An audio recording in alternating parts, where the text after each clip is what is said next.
Ahora sí. Entonces, discúlpame, ¿me repetís la pregunta? Que a qué va con, por ejemplo, cuando yo escuché a muchas personas decir que la diabetes es hereditario, la hipertensión.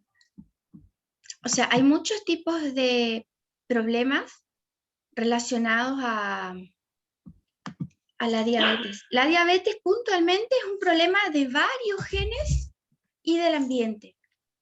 Uno no desarrolla sí o sí la diabetes porque hereda el gen de diabetes, sino porque tiene hábitos de vida que no son saludables. Y eso en presencia de genes malos lleva al desarrollo de la enfermedad.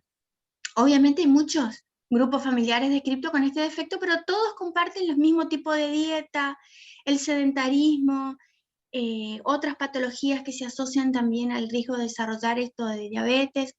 Entonces, en realidad, eh, no es completamente hereditario. Vos podés tener una persona con pésimos genes que hace actividad física, come alimentos saludables, no sé, que tiene algún otro tipo de factor ambiental que combate esos genes malos. No es como un equilibrio, una balanza, en donde vos tenés que poner ciertas cosas del ambiente y ciertas cosas genéticas para que se desarrolle. Acá en el chat preguntan, hereditario, ¿se hereda de los padres? Vamos a tener, y si es congénito, algo del nacimiento. Esta es la definición de todas las que escuché hasta ahora que más se acerca a la idea de estos dos conceptos. En sí, la palabra congénito implica únicamente que está presente al nacimiento. Puede ser una mancha, un hemangioma, un lunar, algo más complejo como un piebot, una cardiopatía. Todo lo que se detecta al nacimiento se denomina congénito. No quiere decir que se heredó, solamente que nació y se ve, ¿sí? Eso es congénito. Por el contrario, hereditario es un término que implica que viene de los padres. Por ejemplo, un bebé con síndrome de Down, los papás no tienen síndrome de Down. Entonces es genético y es congénito, pero no es hereditario porque los padres no transmitieron este error de padres a hijos. ¿Se entiende? Los tres términos tienen que quedar súper claro. Lo congénito en relación a presente al nacimiento, lo hereditario, que es lo que pasa de generación en generación, pues el color de cabello, el color de ojos, un problema de salud. Y lo genético es lo que no es del ambiente y obligatoriamente está escrito en los genes o los cromosomas. ¿Queda claro las diferencias? No, pero ¿se puede explicar por favor otra vez? Claro, claro, ¿no se escucha bien? ¿Cómo se escucha, No se escucha bien, sí, no Bueno, entendí nomás la diferencia. dale, vamos de vuelta. Congénito quiere decir presente al nacimiento. Puede ser un hemangioma, puede ser un pabellón auricular deformado, puede ser una cardiopatía, una fractura. Nació y se fracturó en el canal de parto, es congénito y no tiene nada que ver con los genes. Son términos independientes. Hereditario, por el contrario, hace referencia a que la mamá o el papá o ambos tienen y el bebé recibió ese alelo, ¿sí? Entonces hereditario sería el color de ojo, el color de cabello, la estatura, ¿sí? Ahora, separar los dos términos. A veces lo congénito es hereditario, no siempre. No todo lo congénito es hereditario. A veces lo hereditario es congénito porque nació y le ves la cardiopatía y la mamá es cardiópata y el papá es cardiópata, ¿sí? Pero no todo lo hereditario es congénito porque vos tenés un defecto, por ejemplo, como Alzheimer o Huntington, son patologías que son genéticas eh, y son congénitas, porque no se manifiestan en el bebé recién nacido, van a aparecer en un adulto mayor, ¿sí? Pero estaban presentes al momento del nacimiento. Entonces hay que tener bien en claro congénito, hereditario y genético, tres términos completamente independientes, pero que uno en la clase juega todo el tiempo y agrupa. A veces congénito y hereditario, a veces congénito y genético, a veces congénito y ambiental, a veces hereditario y es genético, ¿sí? Entonces, busquen cualquier cosa, yo tengo un diccionario de genética muy copado, tiene todos los términos los más raros que, que no aparecen en los diccionarios, en las definiciones comunes, entonces el que le interesa me pide por mail y yo le mando una copia en PDF. Entonces, si están bien, paso al siguiente tema. Acá.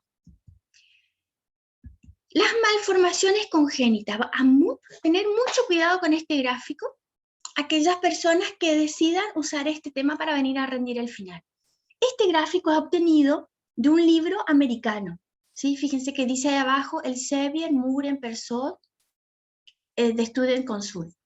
Entonces, los países del primer mundo que tienen excelentes planes de vacunación, que tienen cobertura médica y protección para los pacientes de todas las generaciones, o sea, el abuelo ya nació protegido bajo el Estado, el hijo, el nieto tras nieto. Este es el gráfico que se observa poblacionalmente, que las malformaciones congénitas en su mayoría, que es la parte amarilla de la torta, el 50 al 60% no se conoce el origen. Es muy frecuente. Por el contrario, cuando se identifica el origen y se determina que es multifactorial, por ejemplo, espina bífida, anencefalia, fisura labiopalatina, ocupa ese rango lila del 20 al 25%.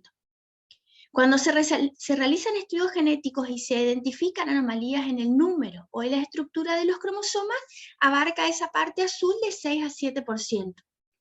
Cuando no es cromosómico y es genético, ¿sí?, de las letras A, T, C y G que escribe el genoma, 6 a 7% también, casi lo mismo que cromosómico. Y por último, en verde, la identificación del factor etiológico del defecto congénito se hace en relación al ambiente. ¿Sí? Gente que, por ejemplo, consume alcohol, o que está expuesta a algún tóxico ambiental, ¿sí? Ahora, les repito, esta torta es una torta confeccionada en relación a información de países de primer mundo. En Argentina, en Sudamérica, en países que están en desarrollo, esto no es igual, los pedazos, ¿sí? Capaz el pedazo sobre lo que no tiene identificación del factor etiológico que está en amarillo sea más o menos lo mismo, todo el resto no. Porque cuando no hay suficientes planes de vacunación, no hay acceso a salud primaria, no hay controles prenatales, planificación familiar, alimentación de manera correcta en las familias, lo más probable es que la torta verde, la de factores ambientales, sea mucho más grande. Y los otros factores sean menores. Entonces, recuerden, este gráfico implica, de alguna manera, tener una noción de lo que puede pasar, pero no sé si estaría bueno aplicarlo a Argentina, por ejemplo, ¿sí? Creo que si entramos por ahí al Ministerio de Salud podemos encontrar información de frecuencias poblacionales del ECLAM, del RENAC, que son instituciones que estudian en Argentina los defectos congénitos al nacimiento, pero yo no hice un relevamiento, calculo que la torta no debe ser igual. Bueno, continuando, tenemos la clasificación de los defectos congénitos. Fíjense qué loco, cuántas cosas que podemos tomar en cuenta. Recién hablamos de la etiología, ¿sí?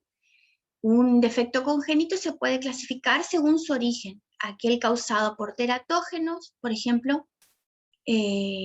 Mucho se habló en Misiones sobre las cuestiones ambientales en relación a la frecuencia poblacionales de defectos congénitos, ¿sí?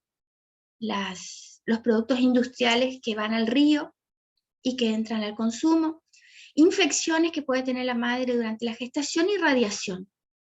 En el ambiental tenemos, por ejemplo, la fuerza mecánica, una mamá que tiene poco líquido amniótico, el bebé se deforma, ¿sí?, porque está comprimido, un químico, factores maternos, hipoxia antes, durante o después del parto, etc. Otro factor importante son las anomalías cromosómicas. Ya hablamos mucho de esto, sabemos perfectamente cuál es la diferencia entre numéricas y estructurales, las de los autosomas, las de los cromosomas sexuales o las de las alteraciones en la estructura de los cromosomas, ¿sí? Y las mutaciones, yo considero que ustedes pueden sin problema responder preguntas en el parcial en relación a cuándo se afecta solo la línea somática y cuándo se afecta la línea germinal o ambos, ¿sí? Entonces, vamos a ver ahora esto, ¿sí? Según la naturaleza, ¿cómo clasificamos a las malformaciones congénitas?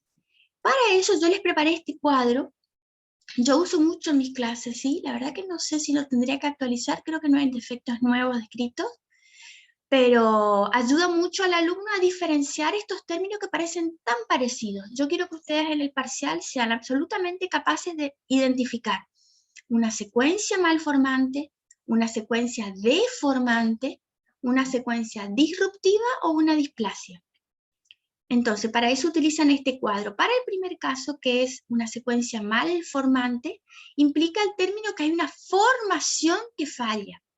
El tejido desde su origen es pobre en su formación, probablemente porque ese factor etiológico actúa bien allá en el inicio del desarrollo o porque es genético, ¿sí? El mejor ejemplo para una secuencia malformante es la anencefalia. Ustedes recuerdan que la anencefalia implica un error muy grave del cierre del tubo neural. Tenemos dos neuroporos, un anterior y un posterior. Entonces la anencefalia es consecuencia de la falla del cierre del neuroporo anterior. El pronóstico es pésimo, ¿sí? No hay manera de hacer trasplantes o alguna terapia, alguna medicación que reemplace la gran pérdida de masa encefálica que estos niños presentan, porque como no hay hueso, meninges, tejidos, piel, cubriendo el cerebro, hay un momento del desarrollo embrionario en donde el líquido amniótico cambia su configuración, cambia su composición y se vuelve extremadamente agresivo contra, en este caso, el cerebro que está expuesto sin el hueso. Por eso los niños nacen cubiertos en esta sustancia grasa que se llama lanugo, que es secretada por su piel, ¿sí? En todo el cuerpo. Es muy loco, pero los mantiene seco a pesar de estar inmersos en líquido amniótico. El lanugo no logra de ninguna manera contrarrestar el efecto destructor del líquido amniótico en presencia del cerebro, de manera que a las mamás en las cuales se diagnostica que el bebé tiene encefalia se puede hacer una colecta de sangre periférica del brazo de la mamá y es posible encontrar neuronas fetales en circulación, o sea, el daño es muy grave. El pronóstico es pésimo, como ya les dije, y pueden encontrar algunas cosas en internet relacionado a esto y algunos casos muy, muy, muy extremos en donde los niños sobreviven las primeras horas de vida o el primer año de vida porque parte de la nuca fetal, donde se aloja el sistema que controla la respiración autónoma, todavía funciona a pesar de que falta todo el resto del cerebro, ¿sí? Entonces, son casos muy extremos. Nuestra ley antigua ya para la interrupción del embarazo ya tenía mención a esta patología y se consideraba incompatible con la vida extrauterina y motivo de interrupción de gestación en el caso que la mamá así lo quisiera. Yo creo que la ley nueva también. Vamos al segundo defecto, vamos a ver qué es una secuencia deformante. Ahora es una fuerza desconocida, no frecuente, que actúa sobre un tejido que ya tenía una buena receta y era un tejido para ser absolutamente normal, o sea, es una fuerza mecánica. En el caso puntual, el ejemplo que mejor describe una secuencia deformante es el oligoamnios, ¿sí? El pronóstico del oligoamnios es bueno, porque a pesar de la compresión, a pesar de la deformación de miembros inferiores, a veces hay deformaciones en la calota craneana cuando son gemelos y falta líquido, por ejemplo. La mayoría, si no todos los niños que nacen con este defecto, logran enderezar las piernitas. Hay un proceso del tratamiento que se usa con yesos sucesivos para enderezar el pivot, y no sería tan letal como el ejemplo anterior. Ya en el tercer caso hablamos de una secuencia disruptiva. Una secuencia disruptiva es la ruptura del tejido que también tenía, como el caso anterior, genéticamente todas las condiciones para ser normal. El ejemplo más clásico son las bandas amnióticas. Yo creo que ya hablamos de esto. El origen puede ser una falla vascular o la presencia de una infección durante la gesta. Hay algunos casos descritos de bandas amnióticas de mamá que tuvieron accidentes de auto y el golpe del impacto es lo que desprende el amnios, y el amnios es extremadamente adherente, es la piel que el bebé toca cuando estira la manito, está dentro de la panza de la mamá, se adhiere a cualquier región corporal y donde se unió, la circulación se reduce o se anula y ese extremo de tejido puede ser un dedito, puede ser la oreja, puede ser la carita, se necrosa por falta de circulación, ¿sí?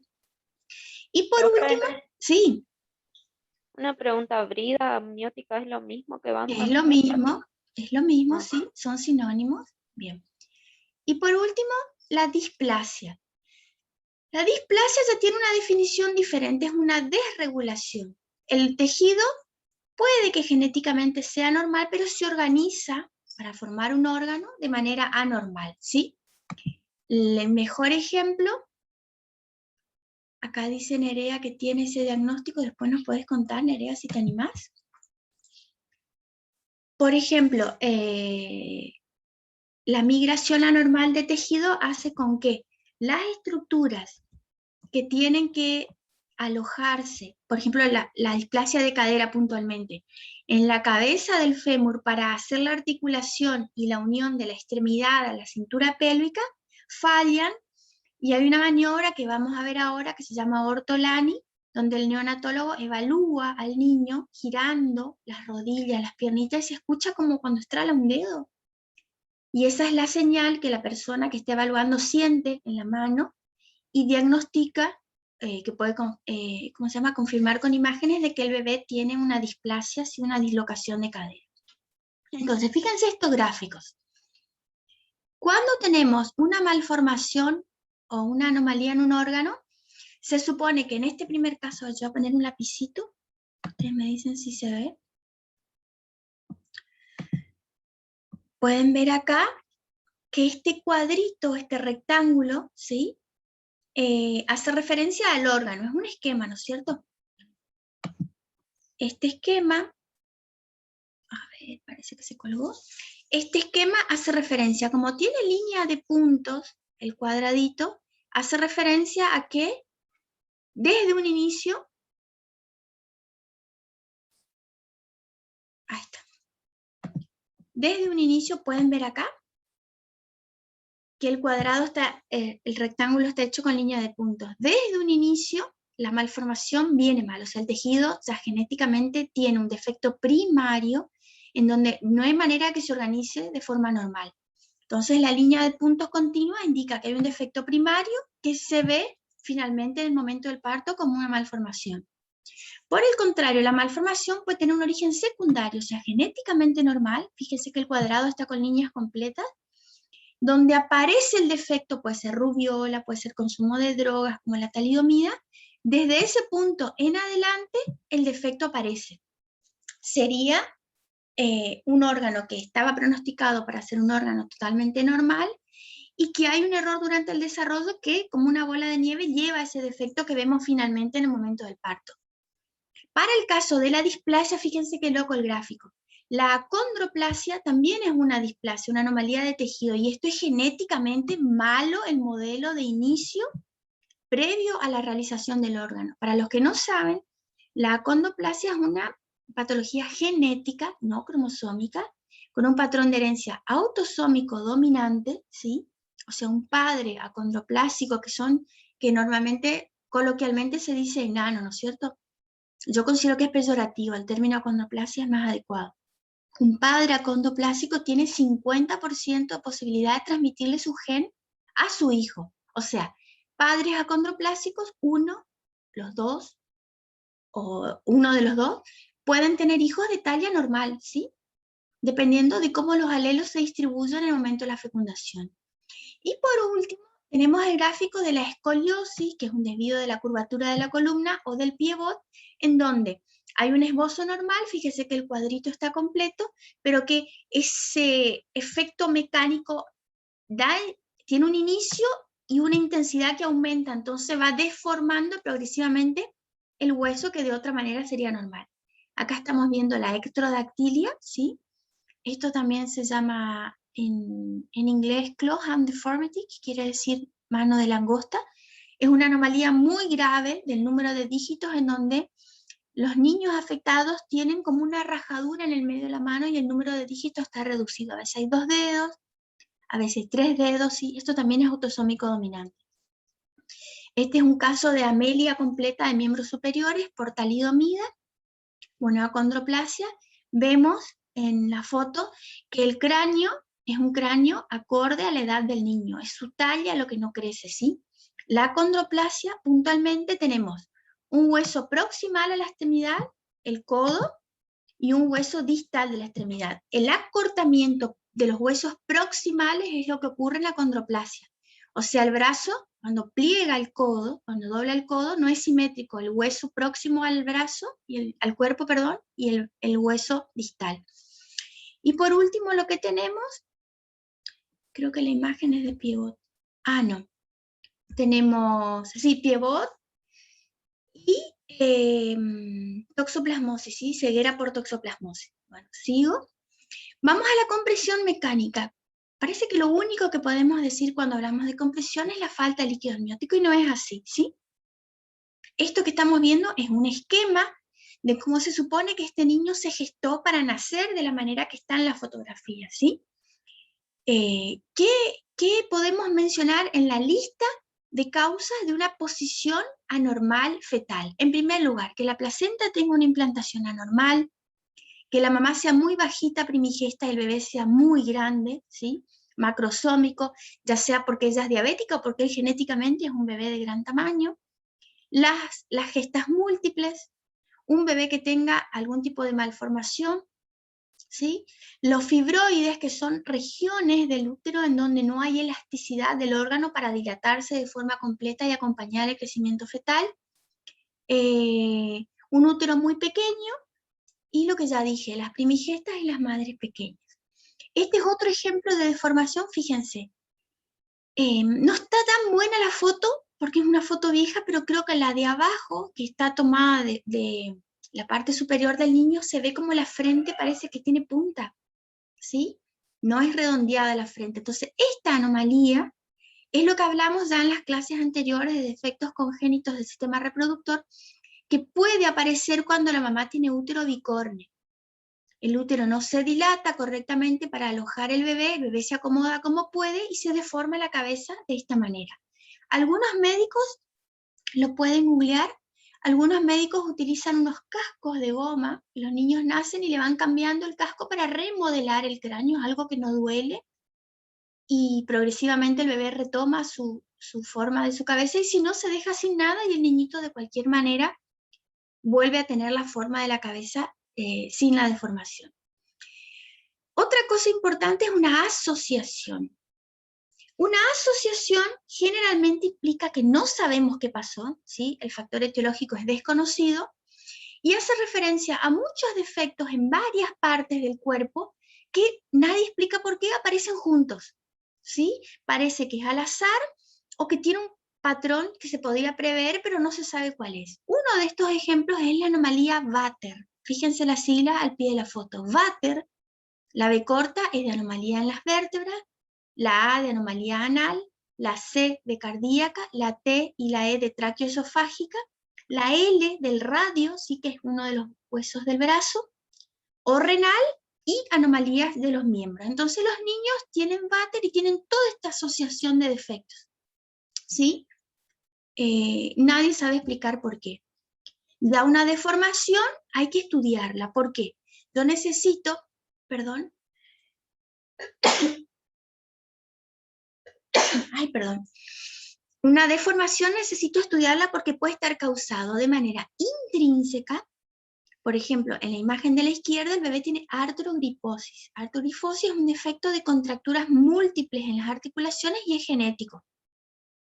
Pero fíjense que el pie parece mucho un pivot causado por los oligohidramnios, ¿sí? Entonces, la deformación, que está la definición ahí escrita, hay que estudiarla para saber el origen, porque obviamente en el caso de la izquierda es neurológico, es mucho más grave que el de la derecha, donde el bebé solito va a enderezar los pies y va a lograr caminar y moverse sin problema.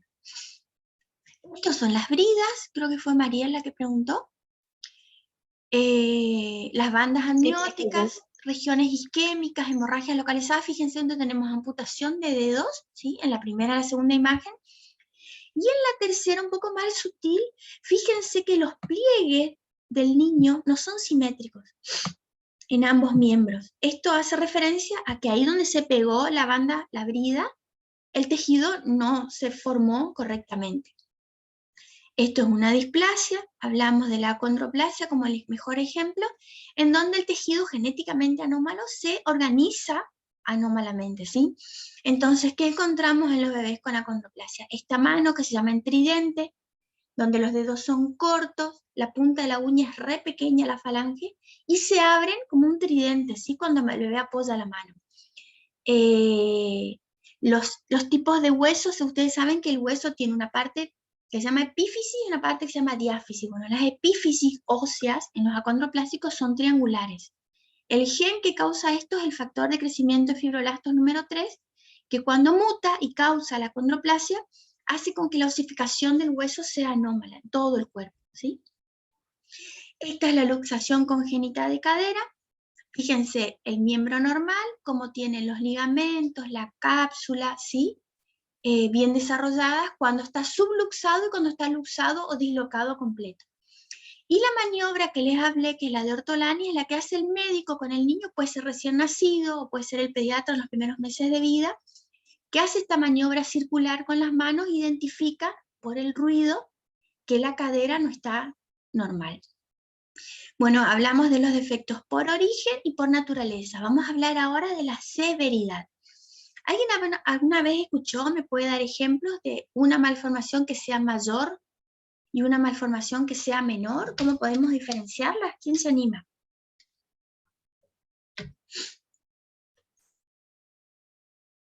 ¿Alguien? ¿Nadie? Profe, ¿puede ser fisura del labio palatino? ¿Ahí sería mayor o menor? ¿Es mayor? Bien. ¿Quién más quiere ver? ¿Alguien habló? La polidactilia sería menor. Menor, correcto. ¿Otro ejemplo? Y anencefalia es mayor. Re mayor. El punto crítico para diferenciar la mayor de la menor no es el tamaño del órgano dañado, sino el hecho de que sea necesario la corrección quirúrgica, ¿sí? En la fisura labial palatina sí, la anencefalia no tiene corrección, pero se considera mayor. Una cardiopatía, por ejemplo, que hay que operar es mayor. Y nosotros vamos a dar énfasis en la clase de hoy a las menores, porque ustedes, como obstétricos, pueden estar atentos a pequeñas alteraciones que pueden pasar como variantes de la normalidad o pueden pasar como anomalías estéticas que no necesitan una cirugía para corregir, pero que suman y son muy importantes en genética para identificar otras anomalías mayores ocultas, ¿sí? Entonces, ¿cómo se detecta una anomalía menor a simple vista? En sentido general, el valor, esto que les estoy recalcando, la importancia de identificar una anomalía menor es porque aquellos niños, se han hecho estudios muy grandes, de mucho tiempo y de gran cantidad de niños, y se ha encontrado que cuando el niño tiene una anomalía menor, su riesgo de tener una mayor es bajo. Cuando tiene 2 anomalías menores físicas, el riesgo aumenta. Y cuando tiene 3 o más anomalías menores, el 90% de los niños tienen una mayor escondida, ya sea un defecto renal, un defecto de vértebra o alguna otra cosa muy grave que está escondida y que se necesita estudios de imagen, por ejemplo, para identificarla. Entonces, ejemplo de esto sería el epicanto. El epicanto bilateral es como una piel que tienen a veces los niños que cubre el lagrimal del ojo, ¿sí? A veces los niños con síndrome de Down tienen epicanto. Cuando hay epicanto, directamente el médico piensa que el puente nasal es muy bajo, que puede ser un problema de un hueso que se llama etmoides, que está en el centro del cráneo, en la base del cráneo, o que el bebé puede tener otra patología que es cutis laxa. Cuando el epicanto es unilateral, o sea, afecta un solo ojito, el bebé puede tener tortícolis, sí que es una anomalía muscular tendinosa muy grave que puede ser congénita. Cuando el ojito, ustedes saben que el canto externo del ojo tiene que estar a la misma altura del lagrimal, tiene que haber una línea recta. Los niños con síndrome de Down tienen la fisura externa hacia arriba, que es ese ojito tan típico que nosotros con facilidad identificamos como parte del síndrome, pero puede estar inclinado hacia abajo, ¿sí? A veces la inclinación de la fisura palpebral indica que hay un crecimiento cerebral deficiente. por detrás del ojo, ¿sí? Que afecta el área de la cara. Entonces, fíjense, estas son todas anomalías menores. En el caso del niño que tiene un solo ojo azul, no es importante la coloración del ojo, que es la heterocromía del iris, ¿sí? Es una patología muy frecuente en humanos tener un ojo de cada color, sino la caída del párpado. Eso se llama ptosis palpebral y puede ser un indicador de una falla neurológica de uno de los dos hemisferios. Ustedes saben, el hemisferio cerebral derecho controla el lado izquierdo del cuerpo y viceversa. Otra cuestión importante, por ejemplo, este puente nasal tan bajo, ¿sí? En este caso tenemos un bebé con microcefalia. Acá está lo que les dije del pliegue del ojo, que es anormal, el lagrimal no debería estar así escondido. Y acá abajo tenemos un niñito con ambas fisuras palpebrales perfectamente rectas, que es lo normal, una niña con síndrome de Down, las fisuras palpebrales son ascendentes, y otra niña con las fisuras palpebrales descendentes, ¿no es cierto? En todos los casos, siempre se debe observar a los padres, porque es frecuente que el genetista vea una anomalía en el niño que le llame mucho la atención, algo postural, algo óseo, algo de fenotipo facial, y cuando conoce a los padres, uno de los padres presenta el mismo defecto. Entonces ahí diferenciamos una anomalía menor, que es grave, de una variante de la normalidad al azar que tiene esa familia, ¿sí? Acá estamos viendo la manito en tridente, tanto en foto como en radiografía. Fíjense qué pequeña la falange de la punta del dedo a la tercera falange. En la foto superior a la derecha es una manito de un niño con síndrome de Down. Fíjense la arruga palmarúnica, recuerden, las arrugas palmares y plantares son un indicador excelente de desarrollo neurológico. Generalmente los chicos hipotónicos, en donde no hay una buena tonicidad muscular para succión y alimentación o para respirar, hace con que tengan menos arrugas palmares y plantares porque el bebé estuvo muy quieto todo el embarazo y la arruga no se formó, ¿sí? Otra cuestión relevante es el acortamiento del quinto dedo, que está con asterisco, a expensas de la falange media. Si ustedes miran la foto, si prestan atención, se van a dar cuenta que cada arruga indica la presencia de una falange, ¿no? Acá está la primera, acá termina la segunda y acá termina la tercera. Y son equidistantes. Por el contrario, la falange primera termina acá y la segunda termina ahí también. ¿Sí? O sea, hay una hipoplasia de falange media del quinto dedo que es típica de los bebés con síndrome de Down. Es más, acá tengo hiperconvexitud de las uñas que se encuentran en los niños con síndrome de Turner, ¿sí? El sandal gap, esta separación anormal entre el hallux, que es el primer dedo, y los otros 4. La presencia o permanencia en la infancia, en el estado adulto, de los pulpejos dactilares que no tienen que permanecer, ¿sí? Y en este caso, otra vez la arruga palmar única.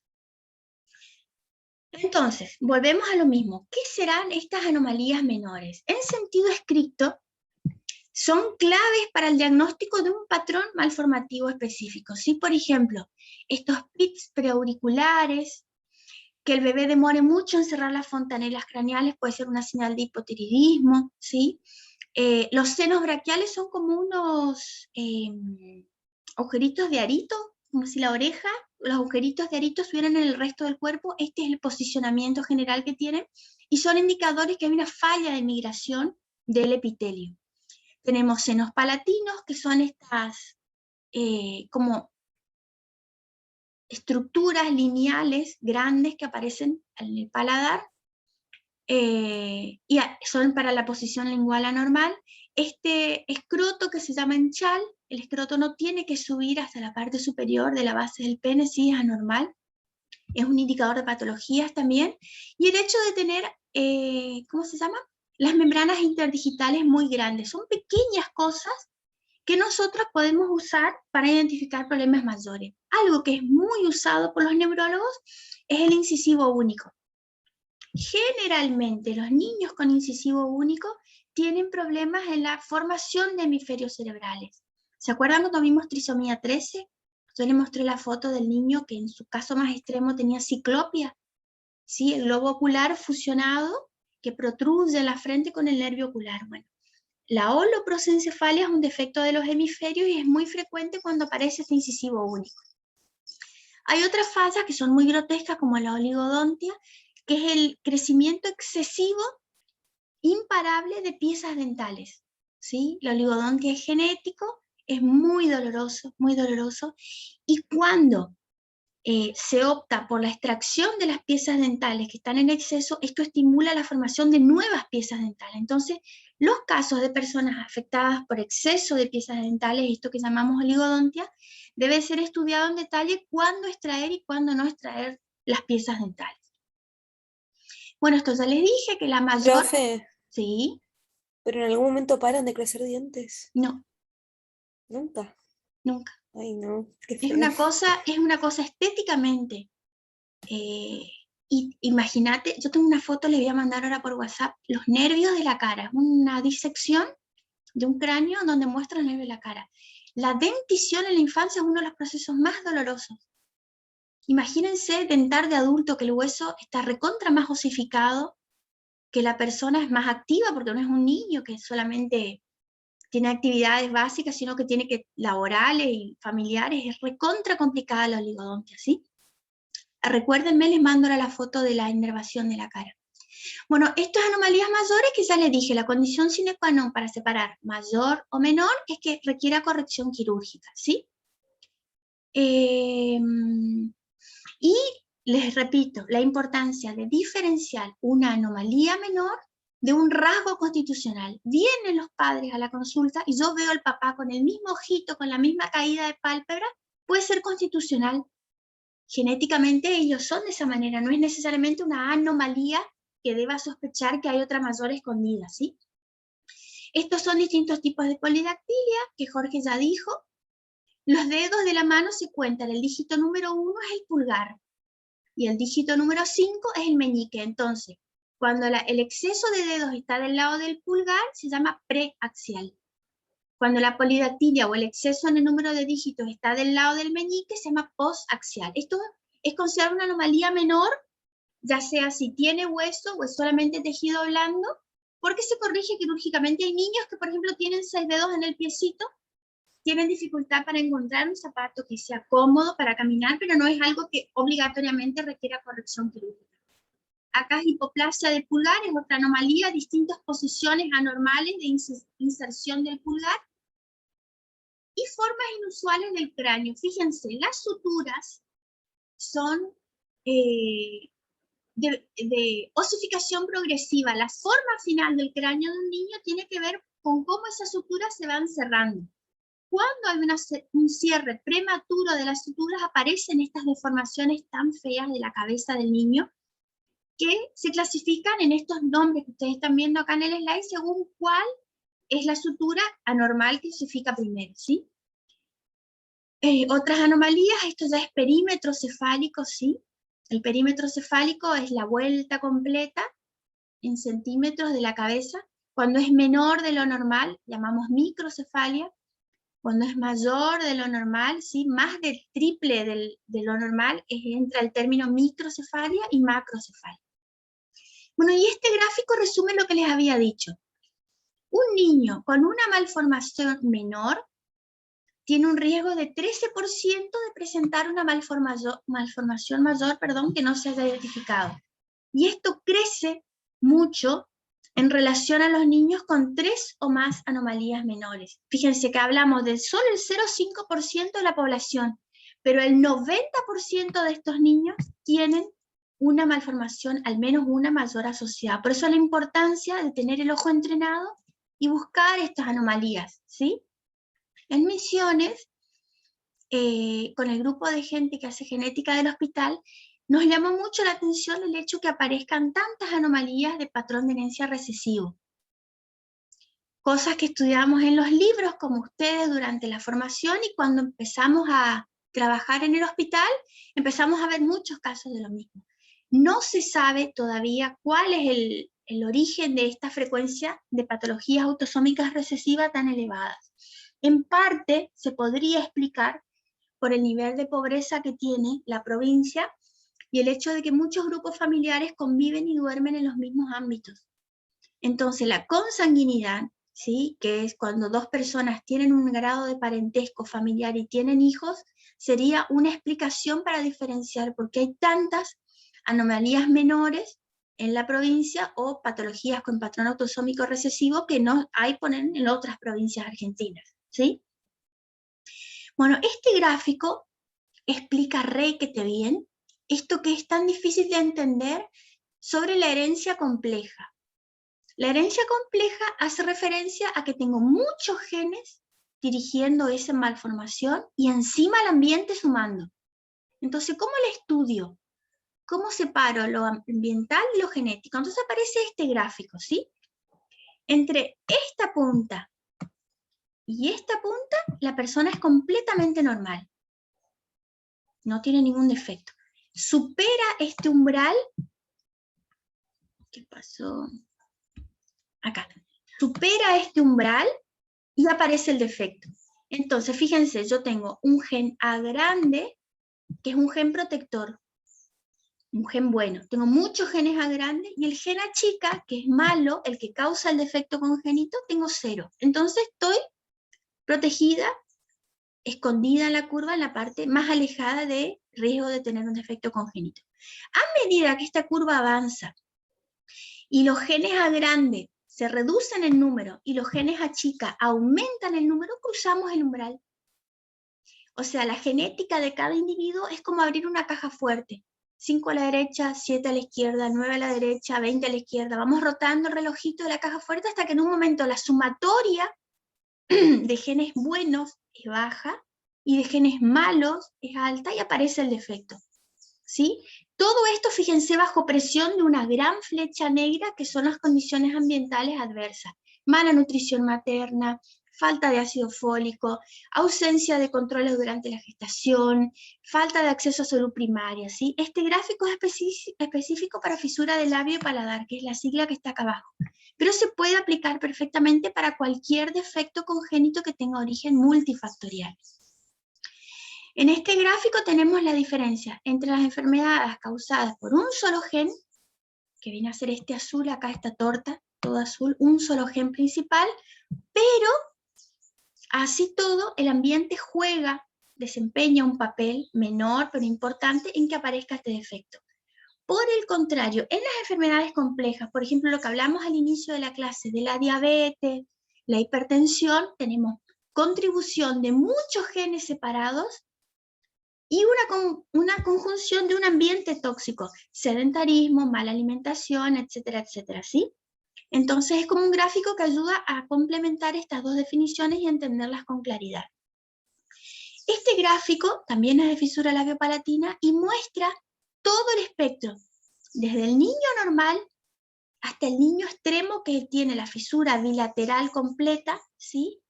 Cómo son las distintas variantes. Obviamente, esto aplicado al gráfico anterior sería el lado izquierdo de la pantalla, todos los genes A grande buenos y pocos genes A chica malos. Y del otro extremo de la pantalla, del lado derecho, muchos genes A chica malos y muy pocos genes A grande, ¿sí? Recuerden, la fisura labial puede ser unilateral, izquierda, unilateral, derecha o bilateral. Y puede afectar solo el labio y el alveolo, o sea, la encía, el labio, el alveolo, el paladar blando, el labio, el alveolo, el paladar blanco, el paladar duro, inclusive la completa bilateral tiene hasta la úvula, que es la campanita, que está bífida, está dividida en dos, ¿sí? Bueno, como para tener una idea de que no todo es puramente genético, sí, es siempre importante investigar cada caso. Yo les preparé algo especial en la clase de hoy para repasar en relación al síndrome de Down, ¿sí? Que hablamos mucho y que es un defecto muy frecuente. No creo que ninguno se encuentre en toda su experiencia laboral con algún niñito con síndrome de Down. Pero lo que nos importa desde la genética no es la falta o el exceso del cromosoma 21, sino la edad materna. ¿Alguien recuerda qué expliqué yo? Que ya mencionamos más o menos en relación a la edad materna y el riesgo de presentar trisomías. ¿Quién se acuerda? La edad que usted dice, profe. Sí. mayores de 30 años. 35. Sí, 35. Y no me acuerdo si eran menores de 20.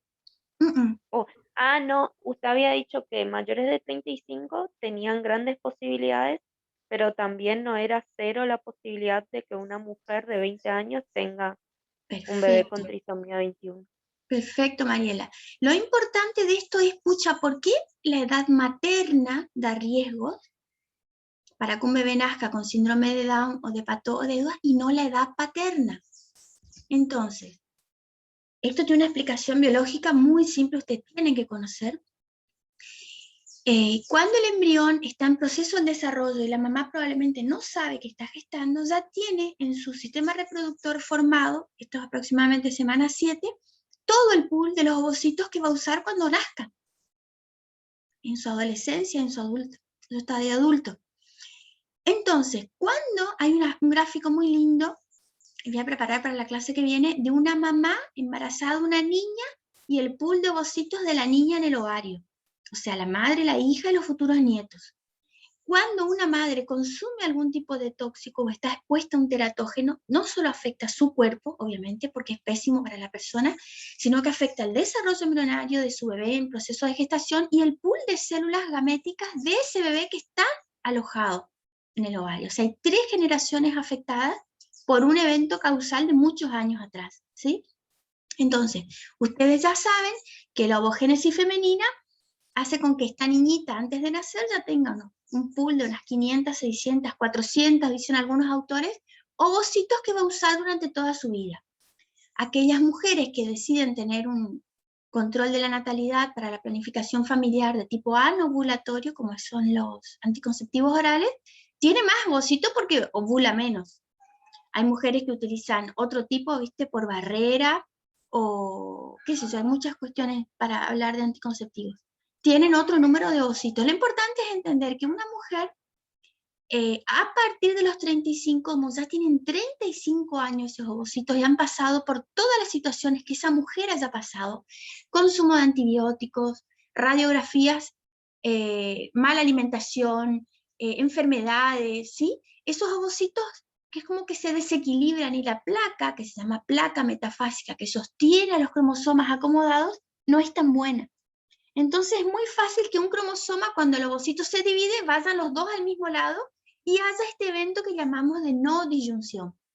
Entonces, a diferencia del factor masculino que todo el tiempo, cada 72 horas, genera un pool nuevo de espermatozoides, y que un adulto mayor muy grande, por ejemplo, me gusta citar el caso del doctor Colmillot, que fue papá hace muy poquito, no tiene riesgo para tener niños con problemas. ¿Sí? ¿Por qué? Porque la espermatogénesis es totalmente opuesta, todo el tiempo genera un nuevo pool de células, que si no se usan se reabsorben, y si no se producen nuevas. ¿Sí? Entonces recuerden, el riesgo para trisomía 13, 21 y 18 es muy alto en relación a la edad materna avanzada, que el pico de quiebre es a los 35, este gráfico lo muestra muy bien. Fíjate, Mariela, en la punta del gráfico donde dice 20 años no está pegado al 0. Es lo que vos dijiste, No, nadie tiene riesgo 0. Una mamá muy joven, embarazada, adolescente, puede tener un bebé con síndrome de Down, pero la posibilidad, poblacionalmente hablando, es menor de una mamá de 35. ¿Sí? Fíjate cómo la curva pega un pico terrible hacia arriba, y en este cuadro podemos ver mejor. Este es la edad de la madre en la primera columna, en la segunda el riesgo para síndrome de Down, y en la tercera columna la sumatoria de los 3 riesgos, trisomía 13, 18 y 21. Fíjense, una mamá de 24 años tiene un riesgo de 1 cada 1250, o sea, se estudiaron 1250 mamás con 24 años y solo una tuvo un bebé con síndrome de Down. Fíjense, para 30 es 1/952, fíjense, para 49 allá abajo de la tabla es 1 cada 11, o sea, altísimo el riesgo, ¿sí?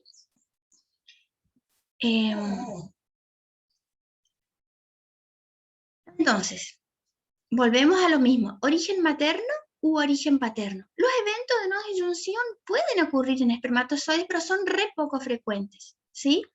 El 95% de los niños con trisomía 21 es de origen materno. Vamos a ver los tipos. Es algo muy común que ustedes escuchen de los médicos el término de un poquito Down. No existe eso, gente. Uno está embarazado o no está embarazado. ¿Tiene COVID o no tiene COVID? ¿Tiene síndrome de Down o no? No hay un grado para el estado patológico del síndrome de Down. Los médicos tienen una dificultad muy grande por ahí en explicar un mosaico, que es esto que habíamos hablado en las clases anteriores de tener más de una línea celular en circulación.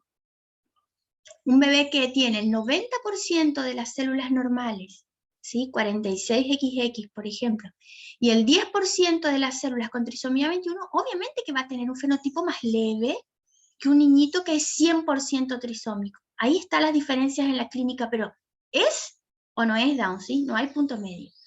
De todo el cromosoma 21, la genética hasta el momento ha identificado una pequeña banda, ¿sí? Que está en el cromosoma 21, en la posición Q223, que es la que causa el síndrome. O sea, yo puedo tener un niñito con 2 cromosomas 21 solamente, pero que repite la banda 21Q223, y entonces tiene síndrome de Down.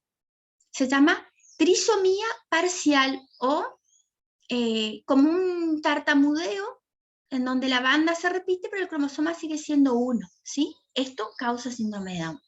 Entonces, fíjense, en este ejemplo les estoy mostrando un cariotipo de un bebé, como la gran mayoría de los bebés son, que tienen 3 cromosomas libres.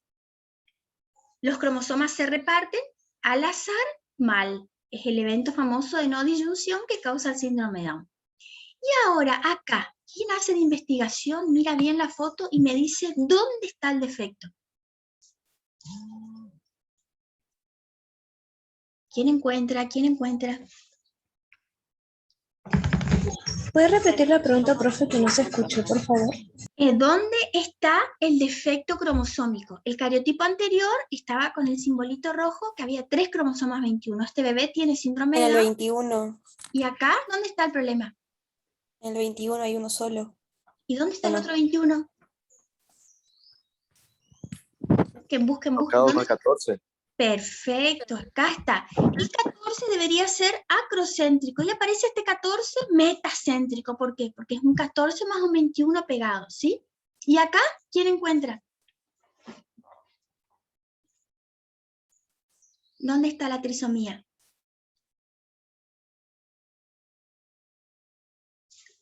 Fíjense acá. Un 21 es normal, acrosoma. 21. No, un cromosoma 21 es normal y el otro 21 está duplicado. ¿Están viendo que parecen 2 cromosomas 21 de cabeza? Entonces este bebé también tiene síndrome de Down. Tiene 3 cromosomas 21. Pero estos son los casos que explican por qué se hace cariotipo. Si el diagnóstico es clínico, yo le miro y ya sé por el fenotipo que tiene síndrome de Down. ¿Para qué se pide el cariotipo? El cariotipo se pide porque en el primer caso hubo un evento de no disyunción, se separaron más los cromosomas, le puede pasar a cualquier persona. El riesgo de que vuelva a pasar si la mamá es joven es bajísimo, si la mamá es mayor es alto. Pero esto, que la mamá ya tenga, o el papá, 2 cromosomas 21 pegados, hace con que el riesgo de repetición de un segundo, un tercero, un cuarto niño afectado sea altísimo. Entonces, el asesoramiento genético en el primer caso no es igual al de este caso, ¿sí? Entonces, la trisomía pura hace referencia a esa primera foto de los 321 libres. Es el 94% de los casos. Hay un grupo muy pequeño de niños que son mosaicos, 2,5%, y 3,5% las traslocaciones, ¿sí? Que es eso que les mostré de los 21 pegados con otro cromosoma. Entonces, ahora fíjense, pregunta, puntazo para el que responda correctamente. Si una mamá porta la traslocación, por ejemplo, 14-21 que vimos, el riesgo de que cada niñito que tenga nazca afectado es 12%, bastante alto. Por el contrario, si es el papá el que porta la traslocación, el riesgo cae y el niñito solo tiene 3% de riesgo de recibir ese cromosoma alterado. ¿Quién me explica por qué si mamá porta es más grave que si papá porta la traslocación? ¿Qué se les ocurre? Profe, ¿puede ser por eso que usted dice que constantemente se hace espermatogénesis? No. Es algo re sutil, muy loco, Mariela. La respuesta correcta es que el espermatozoide, durante su proceso de formación, sufre una compactación de su genoma gravísima. La histona, que es la proteína en donde se rosca el ADN de todas las células, es una histona básica. La histona del espermatozoide es una superhistona que logra que esa cabeza sea súper pequeñita, que tenga una forma aerodinámica y que la cola logre mover esa célula desde el inicio del tracto vaginal hasta allá arriba, pasar por el útero, dar toda la vuelta por la trompa y encontrarse con el ovocito. Entonces, aquellos espermatozoides que portan un cromosoma 21 extra son más pesados. Es re chiquitito el cromosoma 21, pero hace mucha diferencia. Entonces, al nadar, nadan más lento. Por eso el riesgo de papá formando espermatozoides alterados no es tan alto como la de la mamá formando ovocitos alterados, porque la gran mayoría de esos espermatozoides no llega hasta el tracto, la parte final donde ocurre la fecundación. Ustedes saben que es allá al inicio de la trompa, ¿no? Y por último, ¿vieron qué loca la respuesta, no? Y por último, cuando una mamá tiene la translocación 21-21, o sea, los dos cromosomas 21 pegados, es el riesgo más alto. ¿Sí? Supera todos los cálculos que podamos hacer de planificación familiar. Ese riesgo es 100%. Una mamá con una translocación 21-21, todos sus niñitos van a ser afectados. Bueno, este es un listadito de lo que encontramos en un niño con síndrome de Down, desde el más frecuente hasta el menos frecuente, ¿sí? Ahora yo les pregunto dos situaciones, fíjense qué loco. Yo estoy en una sala de parto, o en un consultorio y atiendo a un niñito que es hipotónico, o sea, es muy blando, tiene la succión muy débil, tiene un atraso en el desarrollo de las pautas neuromaderativas, no se sentó a la edad que se tenía que sentar, no tiene sostén cefálico, no rola, no camina, no deja de usar el pañal, sí lo que sea. El fenotipo facial es compatible con síndrome de Down. Y la mamá tiene 41 años. La segunda situación es exactamente igual, el mismo niñito, ¿sí? Características físicas, pero la mamá tiene 24 años. Y en el laboratorio te dicen, licenciado, hay reactivo para un único estudio genético. ¿Cuál te parece o les parece que sería la mamá la cual debería ser estudiada? ¿El niñito de la mamá de 41 o el niñito de la mamá de 24? ¿Y por qué? A ver quién se anima.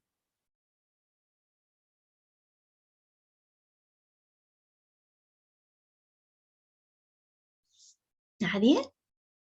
¿Cuál es más importante? Obvio que lo ideal sería que podamos hacer los test genéticos en los dos, pero contextualizando con la situación económica que tenemos, puede ocurrir esta situación hipotética que tengan que solo uno puede realizar. ¿Nadie se va a animar a decir si la situación 1 o la situación 2?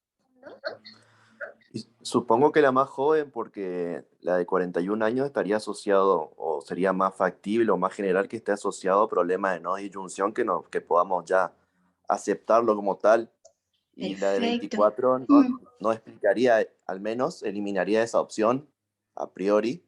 Podríamos buscar a ver otro tipo de, de causa de la trisomía, sea translocación o sea por algún estudio que tenga que hacerse un cariotipo o algún otro estudio molecular.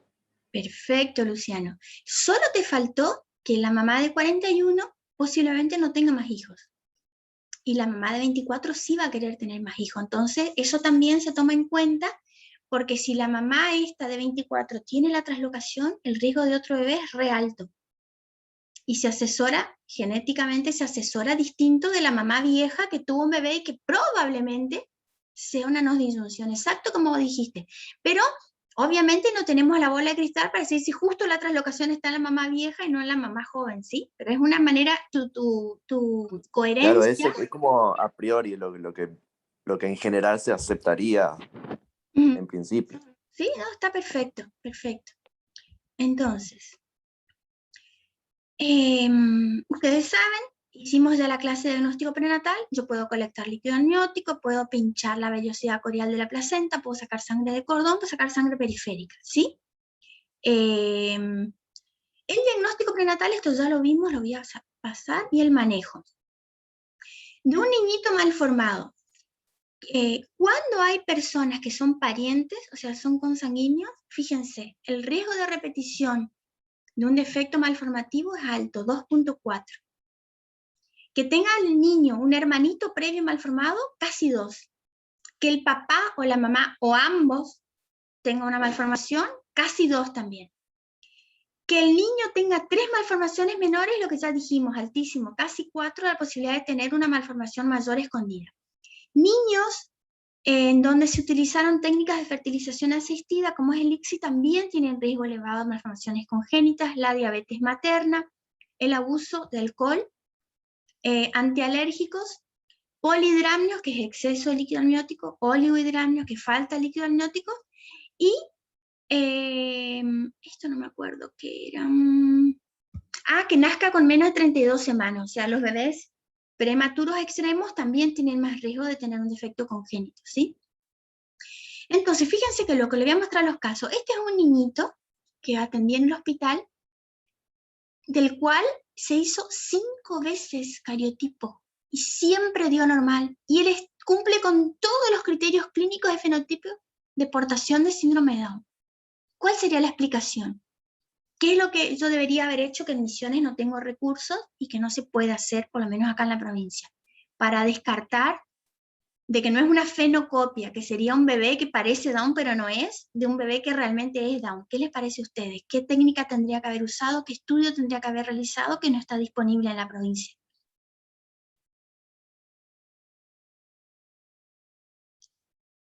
¿Alguien? ¿Se acuerdan cuando hablábamos de los mosaicos? Mariela, ¿qué? No, profe, diga nomás porque seguro me equivoco. Hablamos de los mosaicos. Los mosaicos son personas que vos haces cariotipo, por ejemplo, de un ganglio y te da una composición genética. Haces del músculo, una biopsia del muslo de la pierna, te da otra composición genética. Le haces un hisopado de la cara interna de la boca, te da otra composición genética. Le haces sangre periférica, otra composición genética. Una pieza dental, por ejemplo, cuando se hace con material cadavérico, otra. Eso es un mosaico. Este niño solamente se le estudió sangre periférica, nunca se le hizo otro tejido. Entonces la hipótesis que manejamos dentro del servicio de genética es que era un mosaico en donde la línea celular en sangre periférica era normal. Por eso nunca pudimos diagnosticarlo y darle el certificado único de discapacidad, que la condición indispensable es que tenga cariotipo alterado, porque solamente se sacaba sangre del bracito. Bueno, ya estamos cerrando la clase, sí, les muestro 2 o 3 cositas y un caso clínico súper interesante que encontré hoy y ya terminamos. ¿Qué piensan ustedes cuando leen una noticia así como esta? Consiguen anular en ratones algunos de los efectos del síndrome de Down. Científicos logran revertir el síndrome de Down en ratones. Hallan un compuesto que revierte el síndrome de Down. ¿Qué piensan ustedes cuando leen estos diarios que no, obviamente no son científicos? Que piensan que entienden de ciencia y publican, pero que en realidad lo más probable es que no sepan nada. ¿Qué piensan ustedes cuando leen en un diario, una revista, una cosa así? Que es falso. Que es falso, ¿sí? ¿Qué más?